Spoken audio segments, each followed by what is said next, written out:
तो ये तो मेरी अपनी जिंदगी का एक पर्सनल इंसिडेंट है। और ये सब कुछ लोग हमें कभी भी अवेलेबल नहीं होते हैं आपकी जिंदगी के किसी भी पॉइंट के ऊपर।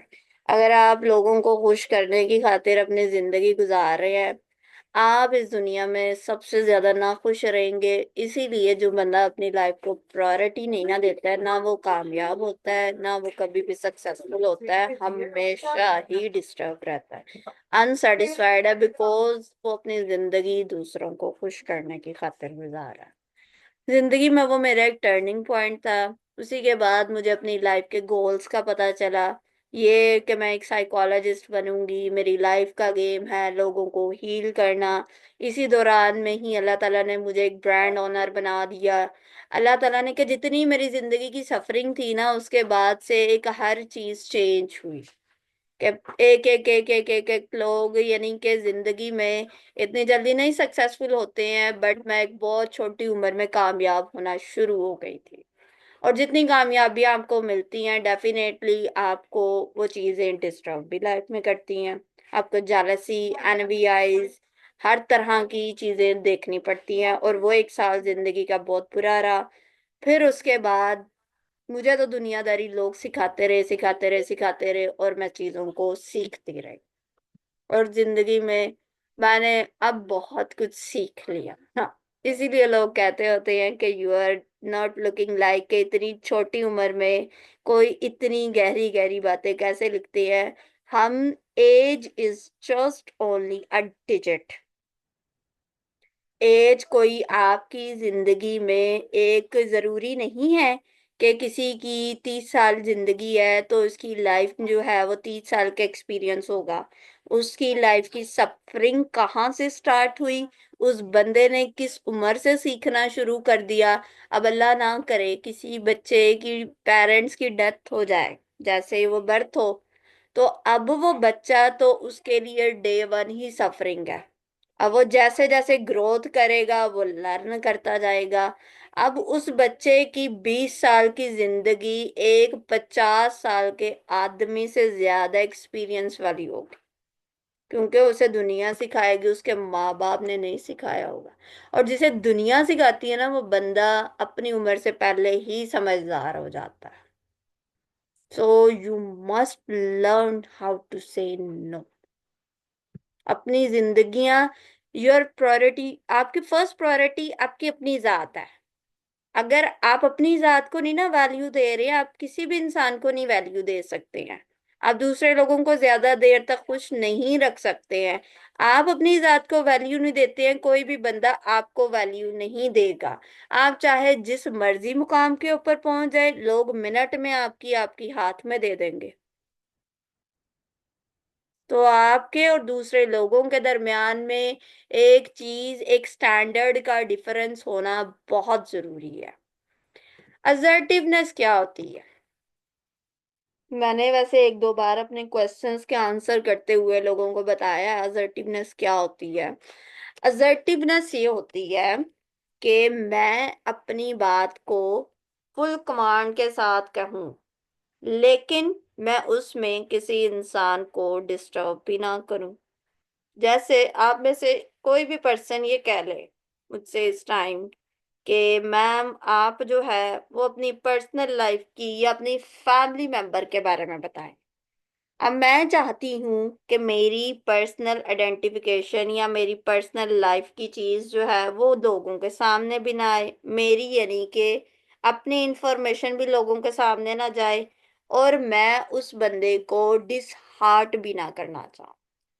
तो मैं उस पर्सन को ये कह दूं कि आपने जो है वो बिल्कुल ठीक कहा है।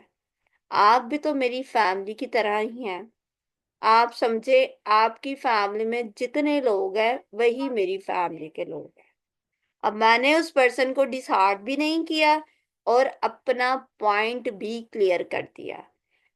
अगर कोई पर्सन मुझे कहे कि कहीं खाना खाना चलते हैं और उस टाइम मेरा मूड ना हो, मैं उसको कह दूं कि आपने मुझे इनवाइट किया है, मैं इस बात के लिए बहुत ज्यादा आपकी शुक्रगुजार हूँ, लेकिन मेरी टाइम जो है वो इस टाइम का है कि मैं अपनी स्केड्यूल में ऑलरेडी फिक्स्ड हूँ।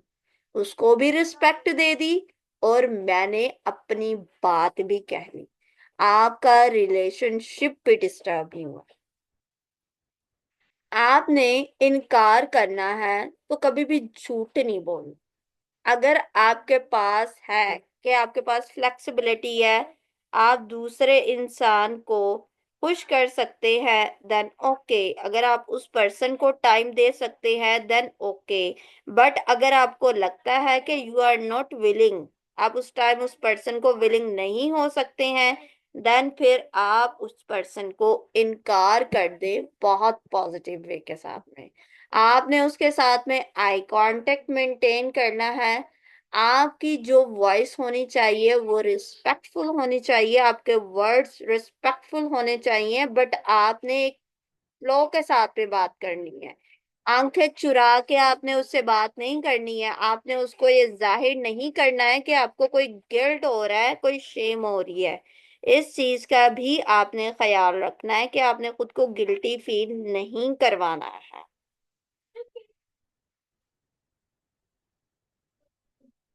अब इस बात पे आपको एक, आई थिंक, हाँ ये आगे slide, overcoming guilt and anxiety. जैसे स्टार्ट में किसी ने कहा था कि मुझे इस बात का गिल्ट भी होता है, शेम भी होती है कि मैं दूसरे पर्सन को अवेलेबल नहीं हूँ या उसके साथ में नहीं बात कर रहा हूँ।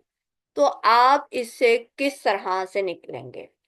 आप ये देखें कि आप डेली बेस के ऊपर अपनी लाइफ में इनकार करने जब लग जाएंगे ना, तो आपको समझ आने लग जाएगी कि it's a part of life.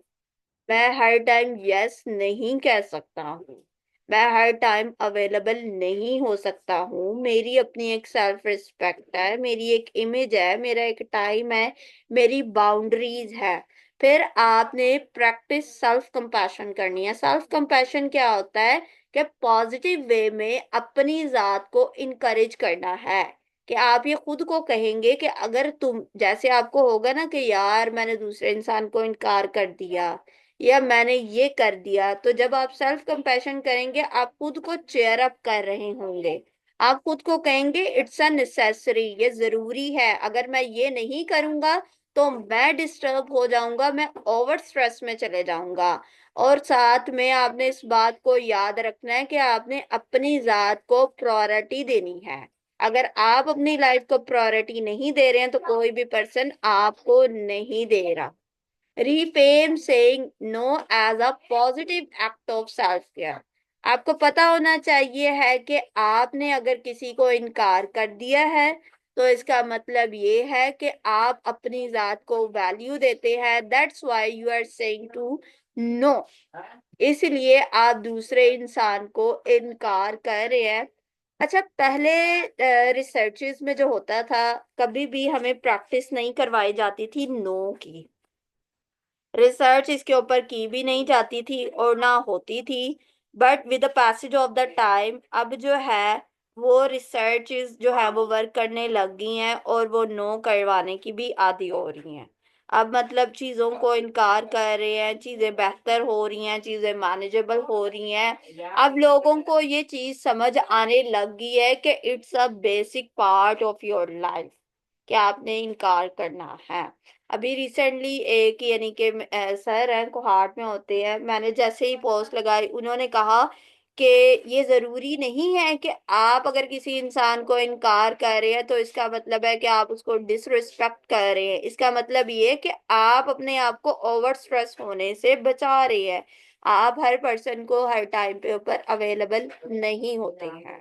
अगर आपका एग्जाम हो और आप उसी टाइम के ऊपर किसी इंसान के साथ में कमिटमेंट कर ले, उस पर्सन को तो कोई फर्क नहीं पड़ेगा, वो तो पर्सन अपनी लाइफ में बहुत इजी। अच्छा, ये चीज जो लोग इनकार करना नहीं ना सीखते, उसके डीमेरिट्स में आपको बताती हूँ। उसके डीमेरिट्स में कुछ चीजें ये भी होती हैं, दूसरे लोग आपको कंट्रोल कर रहे होते हैं, आपकी लाइफ होती है और दूसरे पर्सन के मुताबिक गुजर रही होती है, आपका टाइम होता है दूसरे पर्सन के अकॉर्डिंग गुजर रहा होता है, आपका पैसा होता है दूसरे पर्सन के मुताबिक जो है वो खर्च हो रहा होता है। अगर आप प्रैक्टिस नो की नहीं करेंगे तो so it's a basic tool जो आपकी लाइफ में बहुत जरूरी है। आपको ये जानना और इसको अपने अंदर पैदा करना चाहिए। यहाँ तक की थी आज का हमारा सेमिनार। इसके बाद जो है हमारे आंसर क्वेश्चन स्टार्ट होते हैं। वो आप एक एक मेंबर जो भी करना चाहें या फिर चैट बॉक्स में लिख ले, या फिर आप जो है वो उसको माइक ओपन करके भी कर सकते हैं। It's up to you.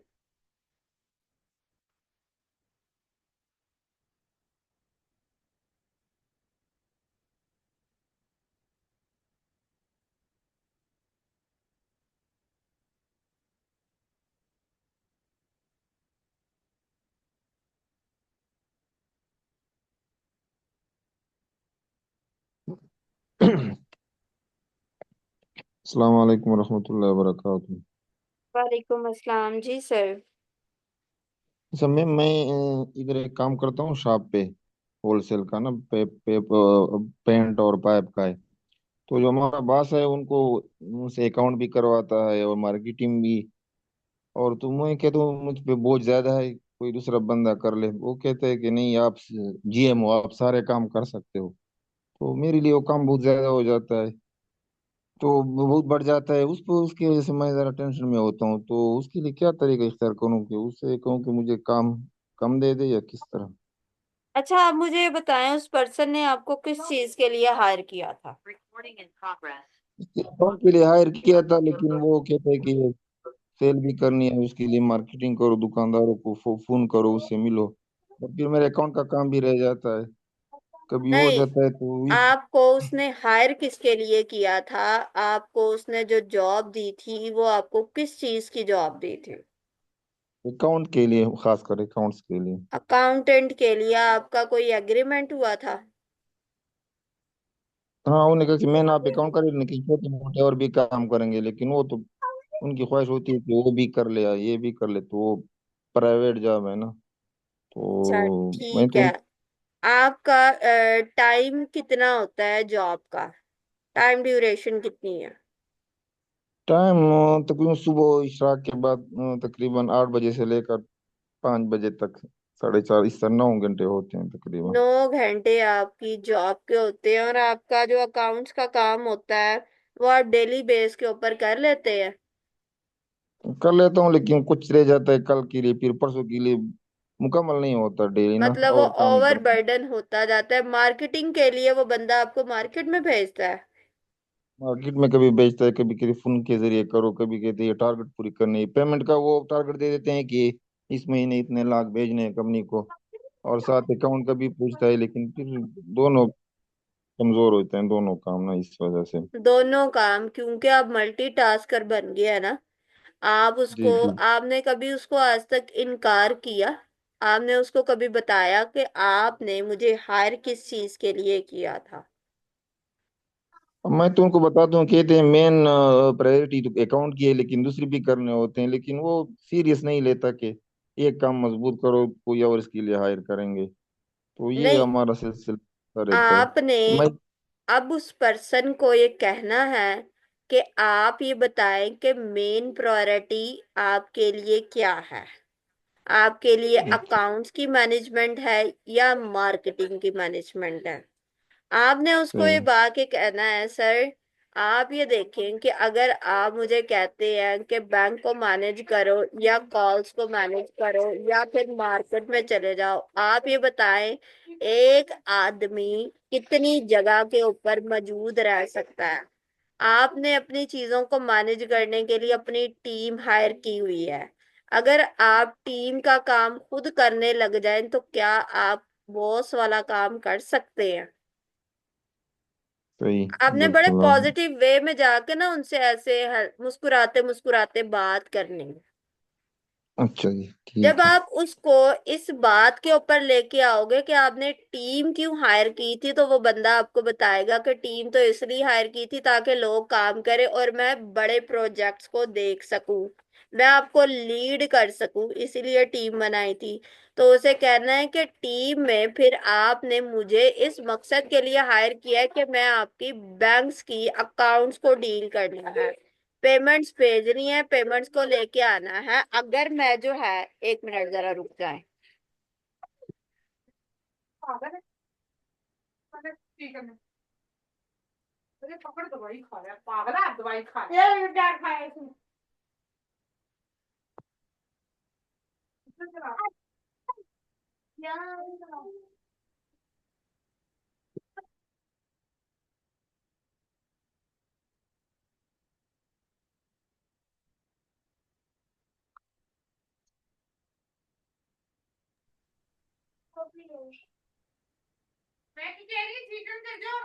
अब उसमें क्या होगा जी कि हम जो है वो दूसरे लोगों को, आपने फिर उस पर्सन को जब जाके ये बात कहनी है ना मुस्कुराते हुए, आप यानी कि जी। उसके साथ में चाय पिए, चाय पीते पीते सर से बात करें, सर अगर मैं अगर 2-3 घंटे जो है वो बाजार में चला जाऊं तो आपके ख्याल में वो 2 घंटों का काम स्किप हो जाएगा? तो इसका मतलब है हम्म। कि जो आज का आपने मुझे टास्क दिया है मैं तो वो नहीं कर पाऊंगा। तो फिर ऐसा कर लेता हूँ कि अगर आप मुझे कोई टास्क दिया करे वो फिर मुझे 2 दिन का दे दिया करे, क्योंकि अब मैंने तो जो है वो 2 दिन ही काम करना है। अब मैं, आप भी जानते हैं कि मैं दो दो जगह के ऊपर काम कर रहा हूँ, या फिर आप ऐसा कर लें कि आप मेरा ना बोनस रख दें, मैं फिर ये होगा कि 2 घंटे ओवरलोडिंग काम कर लूंगा। जी बिल्कुल। जब आपने बोनस की बात करनी है उसको साथ में दर्द पड़ जाना। हाँ सही और बात है मैं बोनस, इसको। हाँ, अब वो फिर उसको समझ आ जाएगी कि नहीं, पैसा नहीं जाने देना। अब आपने उसको इनकार भी नहीं किया, आप उसको सही। इनकार भी नहीं कर रहे हैं, और आपने अपनी बात भी कह दी है।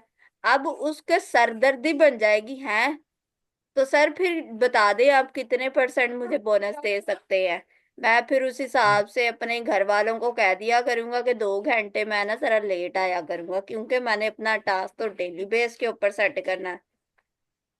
यही बात है ना, मैं बच्चों के लिए परेशान होता कि मैं सोचता हूँ कि यार सर से पहले 1-2 घंटे आऊँ उसके साथ पढूं, तब स्कूलों में मैं हाँ, डाला, पर कोई रिजल्ट नहीं आ रहा, बच्चों का कुछ सीखते नहीं, पहला सफा नहीं आता। हाँ, दो अब दो अगर देखे ना, क्योंकि वर्क मल्टीटास्क हम लोगों को, अब मैं, आप यकीन जाने, मैं, लोग समझते हैं, कल ना मेरी अपनी फैमिली में किसी की बर्थडे थी, मेरी कजन की, वो मुझे ना मैसेज कर रही है, she is only 11 year old, और मुझे वो मैसेज करके कह रही है रात को 10:30 बजे के आज मेरी बर्थडे थी, आपने मुझे विश नहीं किया। चलें, कुछ नहीं होता है, क्योंकि आप बिजी होती हैं, इसलिए आप मुझे बर्थडे का गिफ्ट दे देना। कि मतलब बच्चियों को भी समझ आने लग गई है कि हमारी बहन जो है वो हमें अवेलेबल नहीं है। अब वो अंडरस्टैंड कर लेते हैं, बट यहाँ पे 40 साल का बंदा अंडरस्टैंड नहीं करता है। वो लोग समझ रहे हम्म, होते हैं कि we are try to control other. आप अगर, जब उसको ना अपना फायदा नजर आ रहा है, उसे अपना बेनिफिट लग रहा है, वो एक एक्स्ट्रा, उसे ये आपने इस चीज के ऊपर भी लेके आनी है कि सर अगर हम एक पर्सन को पैसा देंगे मार्केटिंग के लिए, तो आप मुझे बताएं कि प्रोडक्टिविटी बढ़ेगी या नहीं बढ़ेगी। अब आप एक पर्सन से सारी जो है उम्मीद लगा के बैठे हुए हैं कि मैं मार्केटिंग भी करूं, और मैं जो है वो साथ साथ में ये अकाउंट्स भी मैनेज करता रहूं। तो आप मुझे बताएं मेरी प्रोडक्टिविटी दो चीजों की वजह से बढ़ेगी या कम होगी? हाँ यही बात है, और काम भी साथ उन्हें रखा हुआ है कि स्टॉक को भी नजर रखना, कोई चीज कम हो जाए हाँ, वो भी महंगा, आप उसको ये भी। जब ये आप उसे ये बताएंगे ना कि आप ये बताएं क्या मैं प्रोडक्टिविटी मेरी 2-3 काम करने से बढ़ रही है या कम होगी, आप खुद अंदाजा लगा लें। अगर आप बॉस भी बैठे हुए हैं, आप मार्केटर भी आप बन जाएं, और आप जो है वो साथ में क्या कहते हैं क्लाइंट्स को भी डील करने लग जाएं, तो आप ये बताएं कि आपकी प्रोडक्टिविटी एज अ लीडर बढ़ेगी कि कम होगी। आपने उसके साथ में जब इस तरह की डिस्कशन करनी है तो उस बंदे को अंदाजा हो जाएगा कि नहीं, चीजें बेहतर होने की बजाय चीजें खराब हो रही हैं। हम अपने हाँ। एम्प्लॉयज को क्यों इस तरह के बोनसेस देते हैं? ताकि हमारी प्रोडक्टिविटी बढ़े। लेकिन आप हाँ। तो एक ही बंदे से 4 काम कैसे ले सकते हैं? हाँ, आज भी वो कोई रिपोर्ट मांग रहा था ना कि वो, और आपके अब पास वो मैंने, नहीं होगी। नहीं था, अब तो हुआ, तो मैंने कहा मैंने नहीं किया अभी तक, मैं, हाँ, वो तो क्यों मुझे नहीं टाइम किया? नहीं। Because you are doing, you are try to pleasing your boss. आप अपनी उसको बॉस को खुश करने की खातिर जिंदगी गुजार रहे हैं। दैट्स वाई अब देख ले, सही। आपको एक चीज पता चल गया, आपकी फैमिली भी डिस्टर्ब हो रही है और आपकी प्रोफेशनल लाइफ भी डिस्टर्ब हो रही है। बिल्कुल ऐसी है।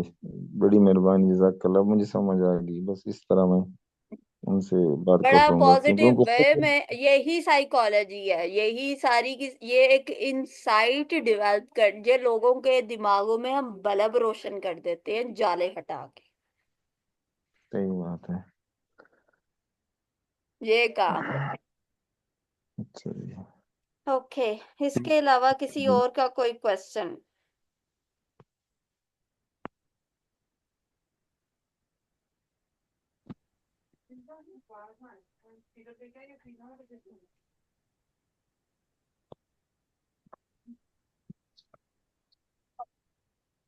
अस्सलाम वालेकुम। वालेकुम अस्सलाम। मैं मैं कि मैं अरबल होता हूँ। मैं लोगों को ये मुझे पता था कि मुझे काम खुद करना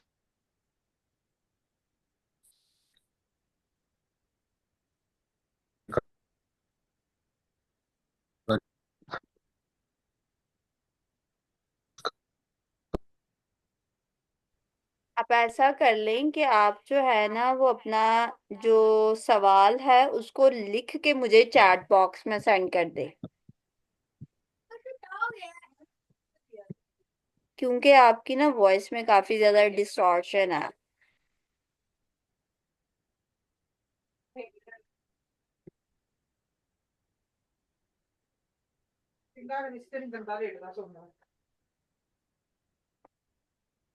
सिस्टर, अगर जेनेटिकली कोई फॉल्ट है और उसकी वजह होने से साइकोलॉजिकल इशू को कैसे सॉल्व करें और सोसाइटी में उसका अगर गलत ट्रीट किया जाता है तो फिर वो साइकोलॉजिकली डिस्टर्ब हो जाता है। अजहर महमूद, अजहर, देखे, ये ना मोस्टली लोगों का एक क्वेश्चन होता है कि हम जो है वो, अल्लाह ताला ने ना एक चीज बनाई है मेरी आपकी बॉडी में, हर चीज है, ठीक है। इस दुनिया में कोई भी पर्सन जो है वो मुकम्मल नहीं है। मैं आप कोई भी पर्सन मुकम्मल नहीं है। हर पर्सन कहीं ना कहीं पे इम्परफेक्ट है। जरूरी नहीं होता है कि इम्परफेक्शन बॉडी में हो, इम्परफेक्शन हमारी जिंदगी में भी हो सकती है, हमारे रिलेशंस में भी हो सकती है, हमारी फैमिलीज में भी हो सकती है। अब देखने में एक पर्सन आपको अगर जेनेटिकली तौर पे नहीं नजर आ रहा कि वो यानी कि नॉर्मल नहीं है, तो क्या वो बंदा खुद बना है? उसको अल्लाह ताला ने बनाया है ना।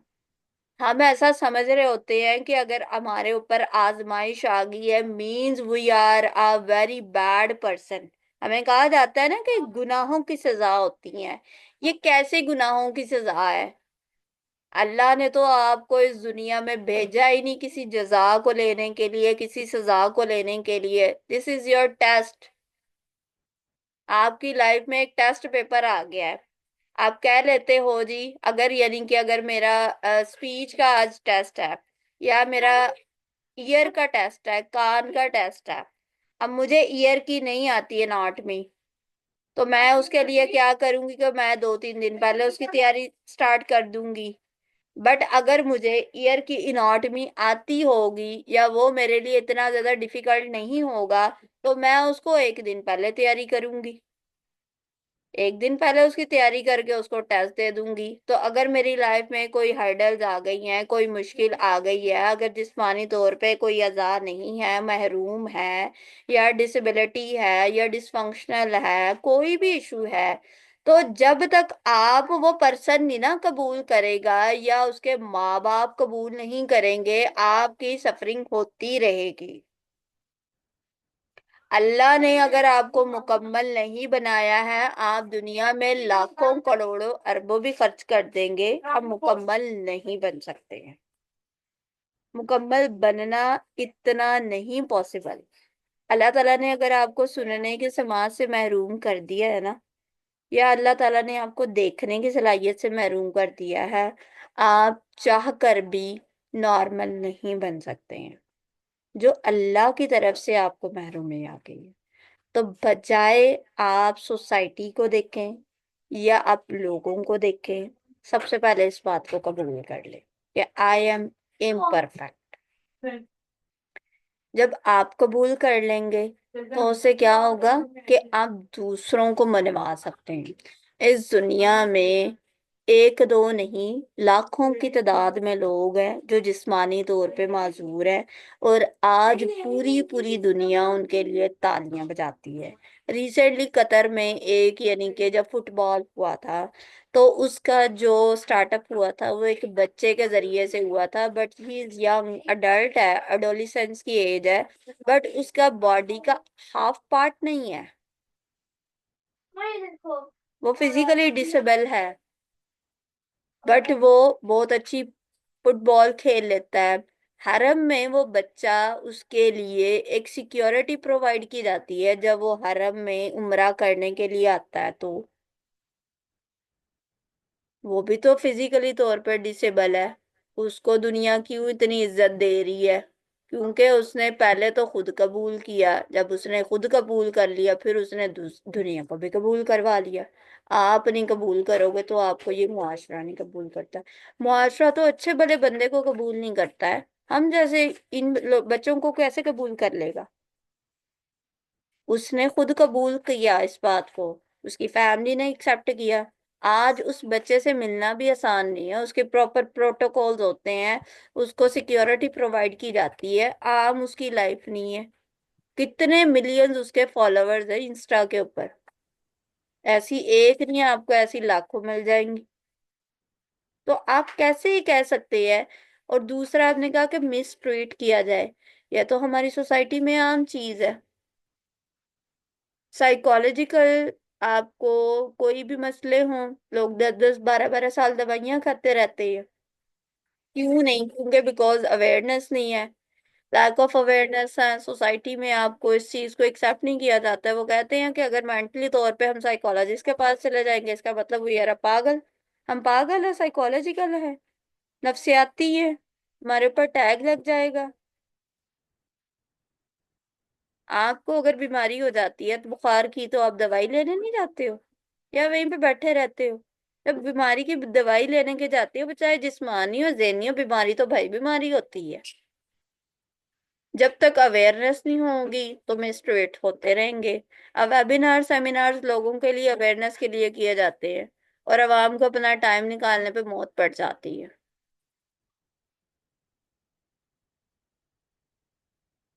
मसले सिर्फ उन्हीं के सीधे होते हैं जो उसका हल करने की तलाश करते हैं, जो उसके लिए वक्त निकालते हैं। तो हमें इस बात को खुद कबूल कर लेना चाहिए। खुद कबूल कर लिया, मुआशरा आपको ऑटोमेटिकली कबूल करेगा।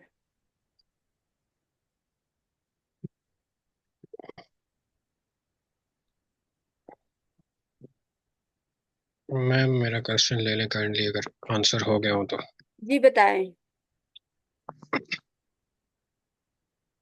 जी, तो मैं कह रहा था कि मैं कुछ ऐसे सर्कमस्टांसेस से गुजरा था कि फिर मुझे अब नो कहने में कोई प्रॉब्लम तो नहीं होती। मैं खुद भी साइकोलॉजी का स्टूडेंट हूँ, और मैंने अपनी पर्सनैलिटी पे काफी वर्क किया था, लेकिन अब जो लोगों का बिहेवियर फेस करना पड़ता है वो, बोले आप। जैसे कि ये हम्म। ये कोई बहुत बड़ा बंदा बन गया है, तो इनका हम्म। अब क्या किया जाए। अच्छा, जब बंदा कोई आपको ये कहे ना कि तुम बहुत बड़े बंदे बन गए हो, या तुम तो हमें मिलते ही नहीं हो। आप ना मुस्कुरा के जवाब दिया करें। आप उन्हें कहा करें कि ना मैं बड़ा बंदा बना हूं, ना मैं कभी बड़ा हो सकता हूँ। हाँ, आप ये सोचते हैं तो ये आपकी सोच है, और आपकी सोच को मैं कंट्रोल नहीं कर सकता हूँ। मैं खुद को जरूर कंट्रोल कर सकता हूँ, एक ये चीज। और दूसरी बात ये, आप लोगों को ये बताएं कि अगर आपने इनकार करना सीखा है तो इसमें आपकी कौन कौन सी बेहतरी हुई है। लोगों की ना आदत होती है आपको सुनाने की। मैं आपको अपना है ना ये बात बताती हूँ। मैं अब स्टूडेंट्स के साथ में जाती हूँ, मेरी अपनी यानी कि क्लासेस होती हैं। अब वहाँ पे अराउंड अबाउट 35 या 37 बच्चियां हैं, सारी फेलोज हैं।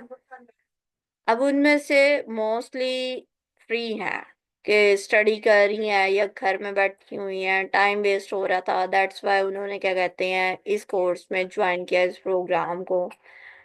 अब उनको जब फर्स्ट डे पता चला कि मेरा अपना क्लिनिक है और मैं काफी देर से वर्क कर रही हूँ, तो सबसे पहले मेरी एज वो उनके लिए बड़ी हुई। इवन मेरे जो टीचर्स थे वो बड़ा हैरानी के साथ में मुझे देखने लगे कि इतनी उम्र में अपना क्लिनिक किस तरह से बना लिया आपने। अब बाज औकात उस चीज के ऊपर मुझे टारगेट भी किया जाता है। कोई बात होती है, साफ कह दिया जाता है ये तो अवेलेबल ही नहीं होती है। ग्रुप स्टडी होती है या प्रेजेंटेशन होती है, साफ बात कही जाती है मैम ये तो कोलैबोरेट ही नहीं करती है, क्योंकि इनके पास तो टाइम ही नहीं होता है, जबकि मैं कर रही होती हूँ। अब अगर उन लोगों की मैं टेंशनें लेती रहूं जो वेले हैं या जो जिस बात को अंडरस्टैंड ही नहीं कर सकते हैं, जिन्होंने एक प्रोफेशनल लाइफ गुजारी ही नहीं है, अब मैं उन्हें कैसे समझाऊं। तो उन लोगों की टेंशन ले लेके मैं अपने आप को क्यों डिस्टर्ब करूं। मैं तो जानती हूँ ना कि मेरे पास सच में टाइम नहीं होता है। सो लोगों की उसी बात को वैल्यू देना चाहिए जिसको देना जरूरी हो। मुस्कुरा के टाल दो। जी आप ठीक कह रहे हैं। जी आप ठीक कह रहे हैं। आप ही तो ठीक कह रहे हैं। ऐसे बन जाओ कि उन लोगों को शर्मिंदगी होने लग जाए कि हमने क्या कहा।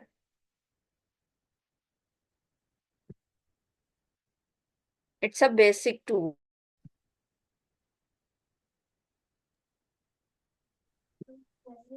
ठीक है, आपको मिल गया आपका क्वेश्चन का आंसर। और वो भी लेके जाना है, वो मेरा जो एक अपने क्वेश्चन वहां है, पे खाए। बोले फरूख। ओवर थिंकिंग को कैसे कंट्रोल किया जाए? ओवर थिंकिंग ओवर बहुत होती है। ओवर थिंकिंग किस बात पे होती है। बस टेंशन होती रहती है एक्स्ट्रा, फ्यूचर की, और मैंने वो कुछ जो हो से ना जाए। मैं नहीं लेके गई थी वो लेके जाना। ठीक है। मम्मा कहते हैं चाचा जैसे मैंने कोई इंटरव्यू देना हो तो डर लगता है मैं करके। कैसे इंटरव्यू दूंगा। तो मेरी ये स्टूडेंट ओवर यूनिवर्सिटी में थिंकिंग तो तो नहीं है।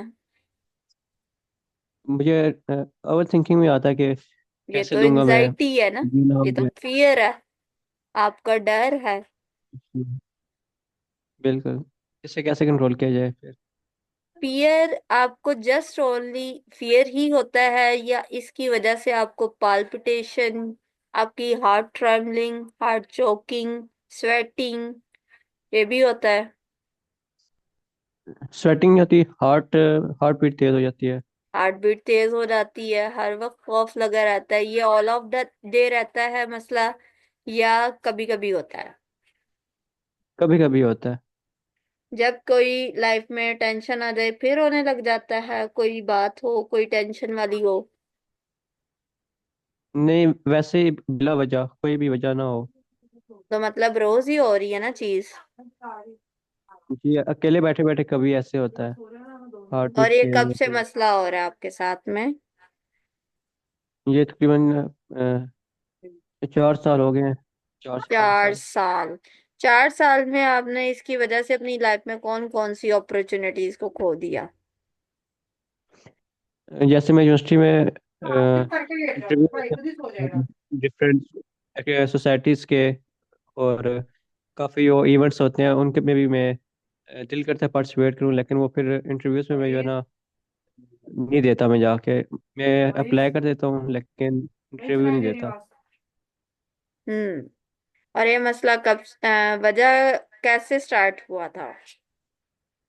मैंने सडन? एफएससी के बाद 1 साल का गैप लिया था।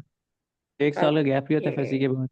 उसमें मैं फिर सही। घर पे था, अकेला बैठे बैठे जो है ना ये इश्यूज शुरू हो गए थे। उससे पहले हम्म। काफ़ी कॉन्फिडेंट था मैं, लेकिन उसके बाद फिर 1 साल का जो गैप लिया उसमें ये इश्यूज शुरू उसकी हुए। वजह से आपको एंजाइटी हुई कि आप अपनी लाइफ में आगे बढ़ नहीं सकते हो, क्योंकि आपने जो है वो 1 साल का गैप ले लिया और आपके अंदर एक डर बैठ गया। और वो डर अब आपको आपकी लाइफ में आगे मूव ऑन नहीं होने देता है। ये सिम्टम ओवर थिंकिंग की नहीं है, this is a proper anxiety. और आपको इसके लिए कंसल्ट करना चाहिए ताकि आपकी प्रॉपर साइकोथेरेपी हो। आपके जितने भी फियर्स हैं आप उसको इमेजिनेशन के थ्रू, हम लोग उसको ईआरपी के थ्रू टैकल करते हैं। जब वो आपको दिमाग में आपको एक चीज बता दी जाती है, इमेजिनेशन में हम एक एक फियर को लेके चलते हैं कि अभी क्या हो रहा है, अभी क्या हो रहा है, अभी ये इस तरह से सोच रहे हो, अगर तुम ये सोच रहे हो तो किस तरह से। ओवर जर्नलाइजेशन होती है ना आपको, ऐसा हो जाएगा, वैसा हो जाएगा, ये हो जाएगा, ये हो जाएगा, क्या हो जाएगा। जब वो आपके बिलीफ पैटर्न्स चेंज हो जाते हैं तो फिर आपको वो चीजें डिस्टर्ब नहीं करती हैं और आप अपने फियर से ओवरकम हो जाते हैं। हर वक्त आपको आपके ये बोझ रेस्टलेसनेस रहती है, आपको ऐसा लगता है अभी मेरा बीपी बढ़ गया है, जबकि बीपी आपका असल में बढ़ा ही नहीं होता है, वो सिर्फ और सिर्फ आपकी एक एंजाइटी की सिम्टम होती है। उसको ओवरकम करने के लिए आपको चाहिए कि आप अपने सेशंस लो, और अगर आप इसको खुद से मैनेज करना चाहते हो तो उसके लिए मेरा एक पूरा वेबिनार मौजूद है, how to overcome your fear. तो उसमें बहुत सारी टेक्निक्स आपको बताई गई हैं। आप मेरे यूट्यूब चैनल के ऊपर जाओ, उसको डिटेल में सुनो। 1.5-2 घंटे की मीटिंग है उसके, यानी कि मैनेजमेंट टेक्निक्स में देखोगे तो उससे आप काफी चीजें सीख जाओगे। It's a long process, because 4 साल का अरसा छोटा अरसा नहीं होता है।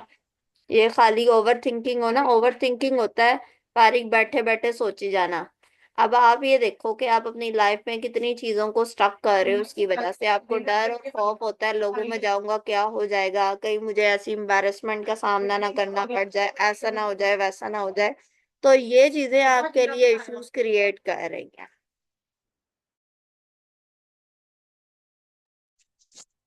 जी ठीक है। ठीक है, आप उसको सुन लो अगर साइकोथेरापी भी है। मैंने मैंने साइकोथेरापी भी लिया है यूनिवर्सिटी में, मेरी यूनिवर्सिटी में है साइकोलॉजिस्ट, एक चीज, लेकिन उससे इतना फर्क नहीं साइकोथेरेपी, पड़ा। जो लोग कहते हैं ना कि हमने अपने फेलो से साइकोथेरेपी ली है या ये किया है या वो किया है, एक चीज हमेशा याद रखना, आप कभी भी अपनों को वो चीज नहीं बता सकते हो जो आपने प्रॉपर साइकोलॉजिस्ट को बताना होता है।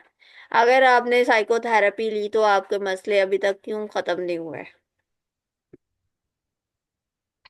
क्योंकि प्रॉपर साइकोथेरेपी, हमारे यहाँ पे बहुत सारे क्लाइंट्स होते हैं जो लोग जब हमारे पास आते हैं ना, लोग हमारे पास आते हैं इस बुरी बुरी वर्स कंडीशन में आते हैं कि आप सोच भी नहीं सकते हो, सुसाइडल्स भी होते हैं, डिप्रेशन के साथ में होते हैं, उन्हें ऐसा लगता है कि जिंदगी तो आगे बढ़ ही नहीं सकती है, हम लोग तो सिर्फ और